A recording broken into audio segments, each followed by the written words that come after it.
साकोरे येथील मामाच्या गावी आलेल्या श्रुतिका महेंद्र थिटे ह्या 5 वर्षाच्या चिमुरडीला बिबट्याने ठार केले।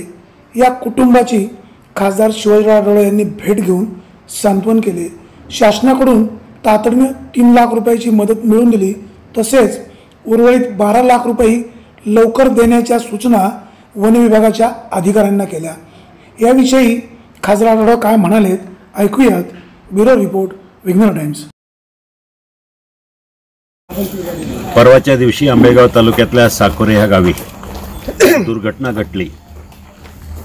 5.5 वर्षाची एक लहान मुलगी श्रुतिका थिटे ती आपल्या आईबरोबर साकोरे ह्या गावी आली असता शेतामध्ये ती मुलगी, तिची आई आणि आजी गवत कापण्यासाठी व्यस्त असताना त्यांच्यापासूनच 5 फुटावर त्या मुलीला बिबट्या तिथं अचानक आला आणि बिबट्याने उचलून नेताना लोकांनी पाहिलं आणि आरडाओरडा केल्यानंतर बिबट्या त्या मुलीला तिथं सोडलं। त्यानंतर दुर्दैवानं हॉस्पिटलमध्ये नेत असताना त्या मुलीचा मृत्यू झाला। मी ह्या निमित्तानं एवढं सांगू इच्छितो की आंबेगाव तालुका असेल, शिरूर तालुका असेल किंवा खेड आणि जुन्नर या परिसरामध्ये बिबट्यांचा खूप मोठ्या प्रमाणात प्रादुर्भाव आहे। सर्व नागरिकांना मला विनंती करायची की आपण स्वतःची काळजी घ्या। ऊसाच्या शेताच्या बाजूला जे क्षेत्र असेल तिथून बिबट्या अचानक आपल्यावर हल्ला करू शकतो।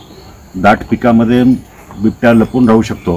तर अशा परिस्थितीमध्ये सरकारी पातळीवर सरकारी यंत्रणा बिबट्याचं नियंत्रण करण्यासाठी कार्यतत्पर आहे, परंतु अशा प्रकारच्या घटना टाळण्यासाठी सर्व नागरिकांनी आपल्या लहान मुलांना, विशेष करून लहान मुलांना शेताच्या बाजूने म्हणजे जिथं दाट पीक आहे अशा ठिकाणावरून दूर ठेवावं, एवढीच या ठिकाणी मी आपल्या सगळ्यांना नम्र विनंती करतो।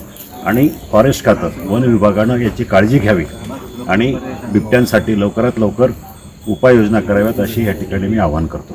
त्याचप्रमाणे संबंधित अधिकाऱ्यांना सूचना देऊन खबरदारी तर घ्यायचीच, बिबट्यांचा बंदोबस्त करायचा, परंतु त्याहीपेक्षा मृत आत्म्याला त्या घरच्या कुटुंबियांना भरीव मदत देण्यासाठी आवश्यक त्या सूचना दिलेल्या आहेत आणि लवकरात लवकर आर्थिक मदतसुद्धा त्या कुटुंबियाला मिळेल आणि शासन या ठिकाणी त्या मृत कुटुंबियाच्या पाठीशी उभे राहील।